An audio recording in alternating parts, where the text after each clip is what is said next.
Welcome to this AIM Quick Guide to conducting public meetings and some first steps that might be helpful to you as you navigate what can be a complicated process. As with all of AIM's Quick Guides, they are intended to offer members an introduction to the topic.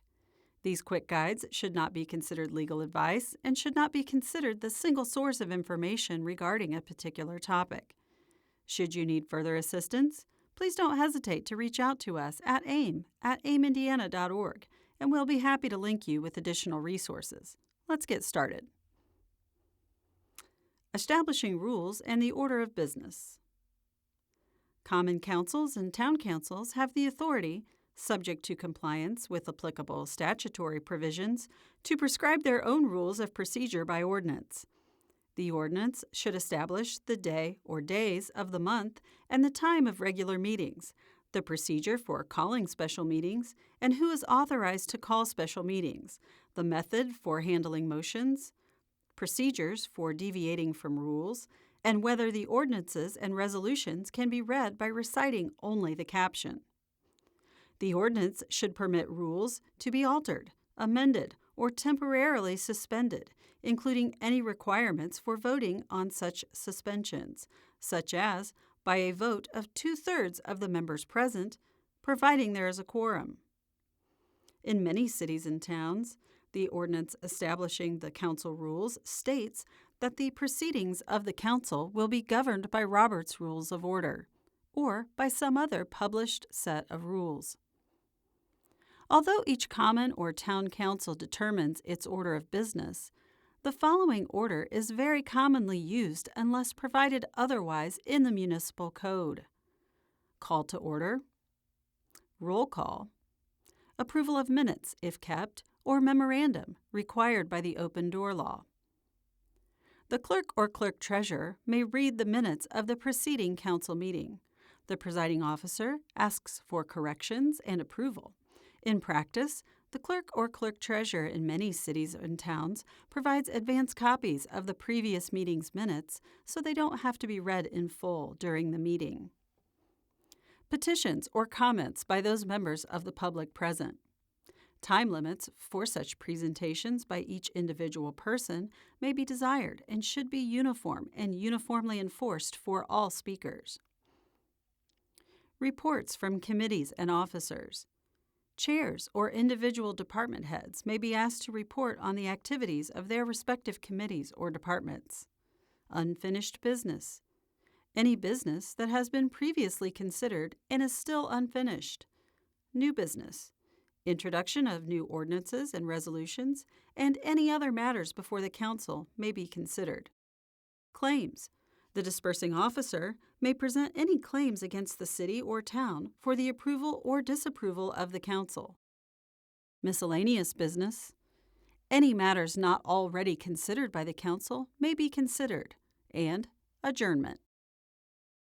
Other items of business that may need to be considered include any required public hearings, adoption of the agenda, if one is used, introduction of guests, notice of intent to consider a zoning ordinance, and the receipt of any official communications.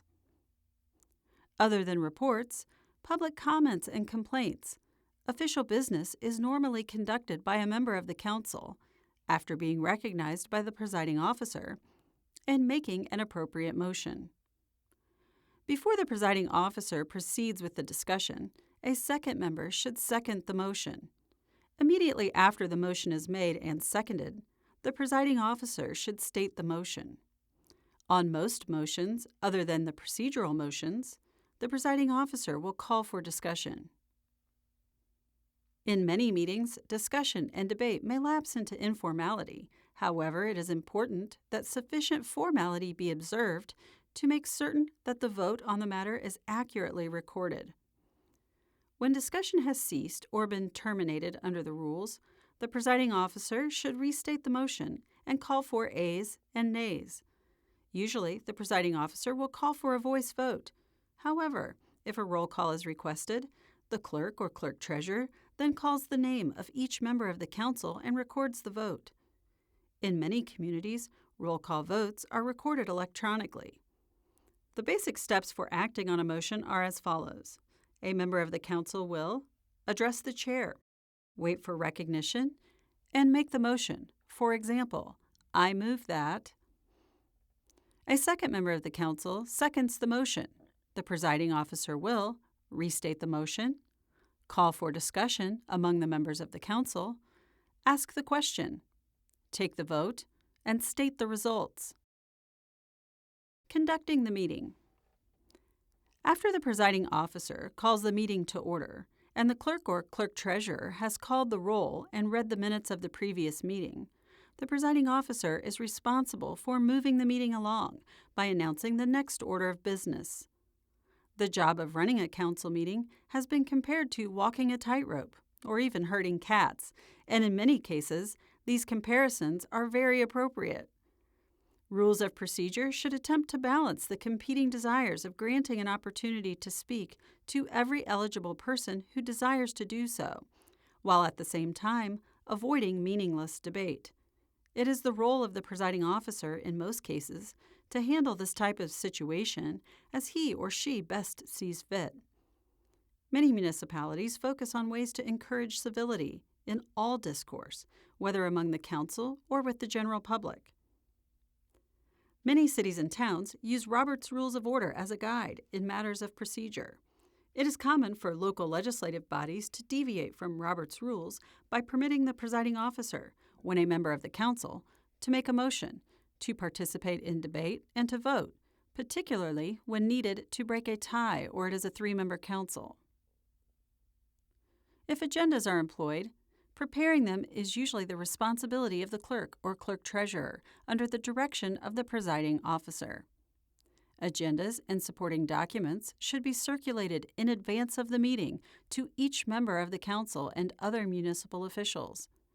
Advance copies of the agenda or the proposed agenda may also be given to interested parties such as the media, although there is no legal requirement to do so. In addition, copies of the agenda must be made available to people who attend the meeting and posted outside the meeting room. By doing this, everyone interested will know what will be considered at the meeting and when each item will be considered. The presiding officer should follow the prepared agenda as much as possible, although deviations will certainly be necessary on occasion. In such cases, the presiding officer should clearly announce that the council has decided to rearrange the agenda or not consider a particular item at the meeting. Many municipalities require any change in the agenda to be approved by a vote of the council members present. Often, it's good policy to place on the agenda first those items that are known to be of particular interest to members of the public, including any required public hearings. This is a matter of courtesy for the people attending the meeting. Some municipalities have adopted local rules that require the use of an agenda by the council. Sometimes a proper form of the agenda is even placed in the municipal code. If the agenda acts as the meeting notice under the open door law, then the agenda is treated with all the rules of a council meeting notice. Thank you for viewing this AIM Quick Guide to conducting public meetings. Again, please note that our quick guides are intended to offer AIM members an introduction to the topic. These quick guides should not be considered legal advice and should not be considered the single source of information regarding a particular topic. Further, this quick guide was recorded in November 2019. Information contained herein was accurate at that time. Should you need further assistance, please don't hesitate to reach out to us at aimindiana.org, and we'll be happy to link you with additional resources.